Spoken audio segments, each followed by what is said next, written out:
ഡാ, നീ എവിടെ പോണ് രാവിലെ? ചായ കുടിക്കണില്ലേ?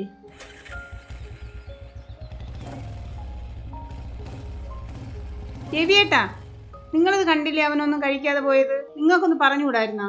ഇടി എന്നോട് ദേഷ്യപ്പെടാൻ ഞാൻ അറിഞ്ഞോ അവനൊന്നും കഴിക്കാതെയാണ് പോകുന്നതെന്ന്? അല്ലേലും നിങ്ങൾക്കൊന്നും അറിയണ്ടല്ലോ, ഇതുമായി ഇരുന്നാ മതി. ഇടി പിന്നെ ഞാൻ എന്ത് ചെയ്യണം? അവൻ്റെ കൂടെ പോണോ? അവൻ എന്തോ പറ്റിയിട്ടുണ്ട്. വന്നിട്ട് ഇത്രയും നേരമായിട്ട് എന്നോടൊരു വാക്കുപോലും മിണ്ടിയിട്ടില്ല. അല്ലെങ്കിൽ അവൻ ഇങ്ങനെയൊന്നുമില്ല. ഇടി നിന്റെ തോന്നലായിരിക്കും. അവൻ എന്ത് പറ്റാൻ? അവൻ ആരെങ്കിലും കാണാൻ പോയതായിരിക്കും. അല്ലെങ്കിലും നിങ്ങൾക്ക് അവനെ ഇഷ്ടമല്ലല്ലോ. രവിയേട്ടാ, എന്ത്? അങ്ങനെയല്ല, ഞാൻ അവൻ ആദ്യമായിട്ട് കാണുന്നതല്ലല്ലോ. ഈ ഓഫീസിൽ എന്തെങ്കിലും പ്രശ്നമുണ്ടോ എന്തോ, ഒന്നും അറിഞ്ഞൂടാ.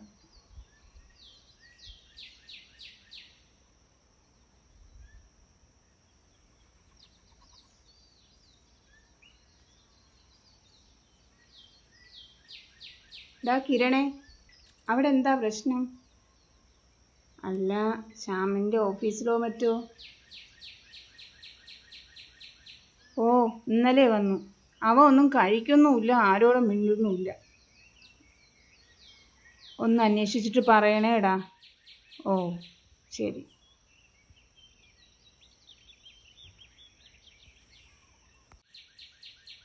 എന്താ ഇപ്പൊ പ്രശ്നം? കിരൺ എന്താ പറഞ്ഞത്? നീ ഒന്ന് സമാധാനിക്ക്. ഞാനൊന്ന് ഉണ്ണി വിളിച്ചു നോക്കട്ടെ. അവൻ എന്തെങ്കിലും അറിയാതിരിക്കില്ല. നീ ആ ഫോണും എടുത്തേ.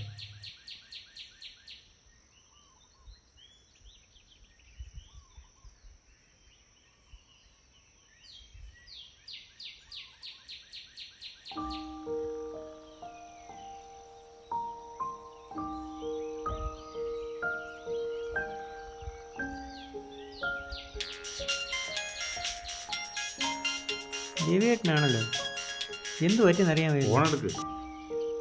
ഹലോ, ആ രവിയേട്ട പറഞ്ഞോ. ഇല്ല, കടയില. ഇല്ല, നമ്മളെ കണ്ടില്ലല്ലോ. ആ വന്നോ?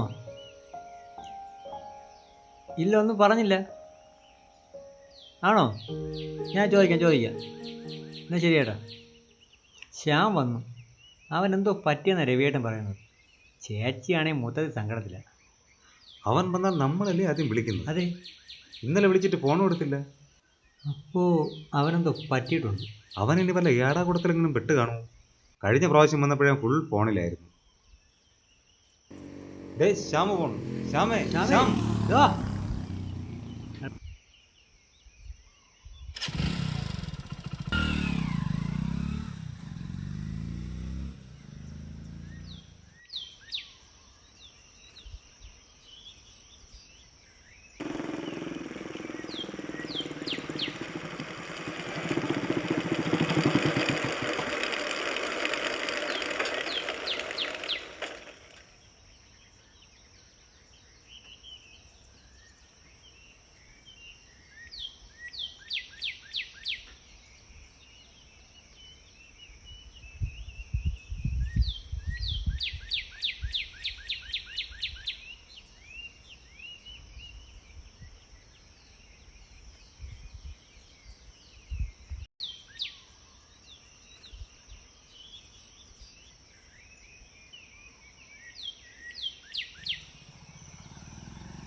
നിന്നെ നമ്മൾ എത്ര വിളിച്ച്, നീ എന്താ മൈൻഡ് ചെയ്യാൻ പോയത്? അവൻ കേട്ട് കാണില്ല. ഇത്രയും വിളിച്ചിട്ടാ? മുമ്പൊക്കെ അവൻ ആദ്യം വിളിക്കുന്ന ആരാ? നമ്മളെയാ. ഇപ്പം അവൻ നമ്മളെ വേണ്ട. നമ്മളൊന്നും ഇവിടെ ആരും അല്ലല്ലോ. രവിയേട്ടൻ വിളിച്ചിരുന്നു. നീ ചേച്ചിയായി വഴക്കിട്ടു. നീ ഇപ്പോൾ ഫുഡൊന്നും കഴിക്കണമെന്ന് പറയുന്നത് അവിടെ നിന്ന്. നീ എന്തായാലും അണ്ടികളെ ഞങ്ങൾ പ്രതിക്കുന്നത്. നിനക്ക് നമ്മൾ പറയാൻ തലേ കയറുന്നില്ലേ? നിനക്കൊന്ന് പോയി തരാമോ? ശല്യം. ഓഹോ, എന്നു മുതലാടാ നിനക്ക് നമ്മുടെ ശല്യക്കാരായത്? എന്നെ ഒന്ന് വെറുതെ ഇടുമോ? ഒന്ന് സ്വസ്ഥമായിട്ട് മരിക്കാനെങ്കിലും സമ്മതിക്കും പ്ലീസ്. ശ്യാമേ, നീ കാര്യം പറയും. നിന്റെ ചേച്ചി കരഞ്ഞ് പറഞ്ഞുകൊണ്ടാണ് ഞങ്ങൾ നിന്റെ പുറകെ വന്നത്. നിനക്കെന്തോ പ്രശ്നമുണ്ടെന്നും പറഞ്ഞു. ഞങ്ങളോട് പറയാൻ പറ്റുന്നതാണെങ്കിൽ നീ പറയും. നിന്നെ ദേഷ്യപ്പെടുത്താൻ പറഞ്ഞാലടാ. നമ്മളൊരു സുഹൃത്തുക്കൾ മാത്രമാണോ? നിനക്കൊരു പ്രശ്നം വന്നാൽ അത് നമ്മുടെ കൂടെ അല്ലേ. ഇനി നമ്മുടെ ഒരു ശല്യമാണെങ്കിൽ നമ്മൾ മാറി തന്നേക്കാം.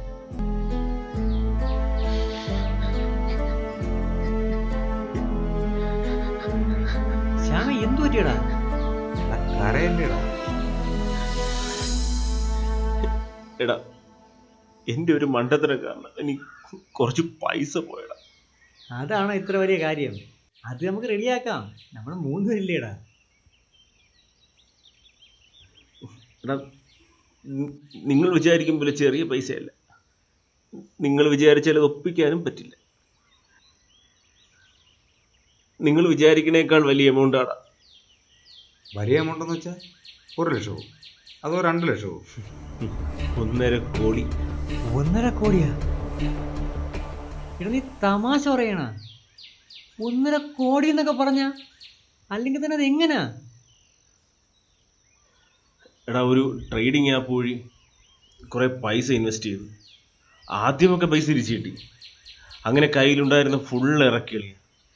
പിന്നെയാണ് മനസ്സിലാവുന്നത് അത് ഫേക്കാണെന്ന്. കയ്യിലുണ്ടായിരുന്ന ക്യാഷ് അത്രയും പോയടാ.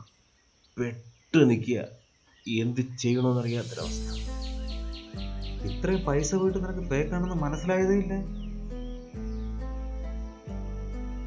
എടാ നീ ഇത്രയ്ക്ക് മണ്ടനായി പോയടാ. എടാ, എന്നാലും നിനക്ക് ഇത്രയും പൈസ ഇത് എവിടെ നിന്ന് കിട്ടി? അതും 1.5 കോടി. അതാ ഞങ്ങൾക്ക് മനസ്സിലാവാത്തത്. അച്ഛൻ്റെ ആക്സിഡന്റ് ക്ലെയിം കിട്ടിയ പൈസയാ. ചേച്ചി ഒരുപാട് പ്രതീക്ഷയില്ല. ഇത്രയും കാര്യങ്ങൾ അറിയാഞ്ഞിട്ടും ഞാൻ ചെന്ന് ചാടിയല്ലോടാ. എന്ത് പറയാനാ?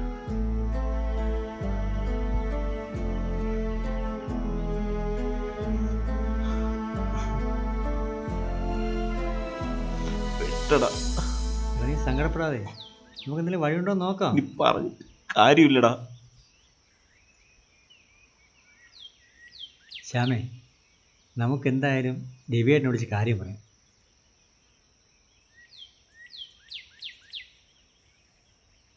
ഹലോ രവിയേട്ടാ.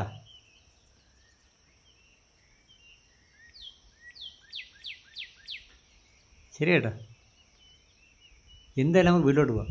രവിയേട്ടൻ കൂടെ ചെല്ലാൻ വേണ്ട. പറ ശ്യാമേ.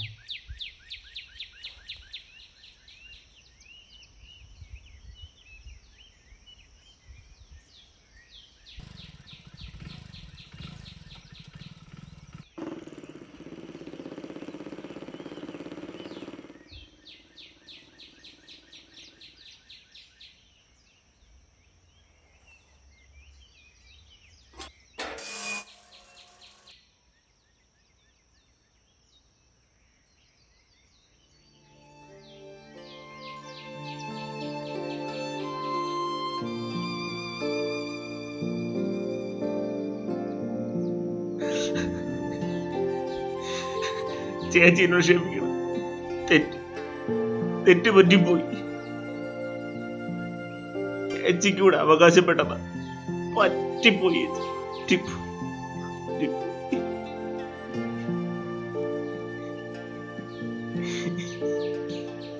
എടാ നീ കരയണ്ട. അത് നിന്റെ പൈസ തന്നെയാണ്. അതിൽ നിന്ന് നിനക്ക് നല്ലൊരു ജീവിതം ഉണ്ടാകട്ടെ എന്ന് മാത്രമേ ഞങ്ങൾ ചിന്തിച്ചിട്ടുള്ളൂ. അത് പോട്ടെ, നഷ്ടപ്പെട്ടതിനെ കുറിച്ച് ഓർത്ത് ദുഃഖിച്ചിട്ട് കാര്യമില്ല. നീ ചെറുപ്പമല്ലേ, നിനക്ക് ഇനിയും ഉണ്ടാകാമല്ലോ. രവിയേട്ടൻ പറഞ്ഞത് ശരി. പോയത് പോയി, അത് നമുക്കുള്ളതല്ല. എടാ നീ വാ, ഞാൻ കഴിക്കാൻ അടുത്ത് വയ്ക്കാം. ഞാൻ നമ്മളെ വിഷ്ണുവിനെ വിളിച്ച് കാര്യം പറഞ്ഞിട്ടുണ്ട്. അവ ഇപ്പം സൈബർ സെല്ലിലല്ലേ, പരാതി രജിസ്റ്റർ ചെയ്യാമെന്ന് പറഞ്ഞിട്ടുണ്ട്. എന്നാ വാ, നമുക്ക് ഇപ്പം തന്നെ പോയി പരാതി കൊടുക്കാം. സാധാരണ സാമ്പത്തിക തട്ടിപ്പിന് ഇരയായ 1 മണിക്കൂറിനുള്ളിൽ, അതായത് ഗോൾഡൻ അവർ 1930 എന്ന നമ്പറിൽ സൈബർ പോലീസിനെ അറിയിക്കുക. എത്രയും പെട്ടെന്ന് റിപ്പോർട്ട് ചെയ്താൽ അത്രയും പെട്ടെന്ന് തന്നെ തട്ടിപ്പിനിരയായ വ്യക്തിക്ക് നഷ്ടപ്പെട്ട തുക തിരികെ കിട്ടാനുള്ള സാധ്യത വളരെ കൂടുതലാണ്. അത് കഴിഞ്ഞാൽ www.cybercrime.gov gov.in എന്ന വെബ്സൈറ്റിലേക്ക് പരാതി രജിസ്റ്റർ ചെയ്യാം എന്നാണ് വിഷ്ണു പറഞ്ഞിട്ടുള്ളത്. ശ്യാമേ, കഴിക്കാൻ എടുത്ത് വെച്ചിട്ടുണ്ട്, അവരെ വിളിച്ചുകൊണ്ട് വാ.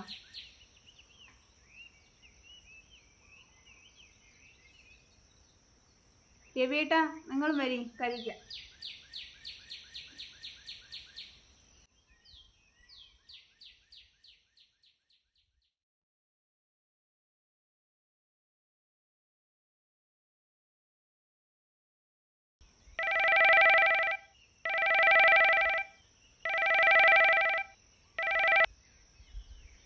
ഹലോ, അതെ ആണല്ലോ. ആ sir, thank you sir, thank you. അതെ സാർ, ഇപ്പം തന്നെ വരാം.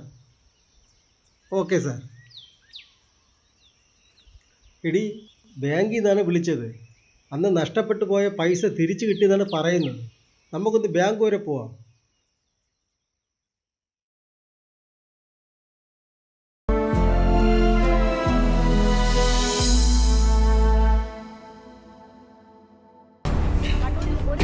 പലർക്കായി നഷ്ടമായത് 1/2 കോടിയിലേറെ രൂപയാണ്. പാർട്ട് ടൈം ജോലി വാഗ്ദാനം ചെയ്താണ് കൂടുതൽ സൈബർ കുറ്റകൃത്യങ്ങൾ വർദ്ധിക്കുന്നതായി സംസ്ഥാന ക്രൈം റെക്കോർഡ്സ് ബ്യൂറോയുടെ റിപ്പോർട്ട്. കഴിഞ്ഞ 9 മാസത്തിനിടെ റിപ്പോർട്ട് ചെയ്ത 1975 സൈബർ കുറ്റകൃത്യങ്ങളാണ്. കൂടുതൽ കേസുകൾ റിപ്പോർട്ട് ചെയ്ത തൃശ്ശൂരും കണ്ണൂരും.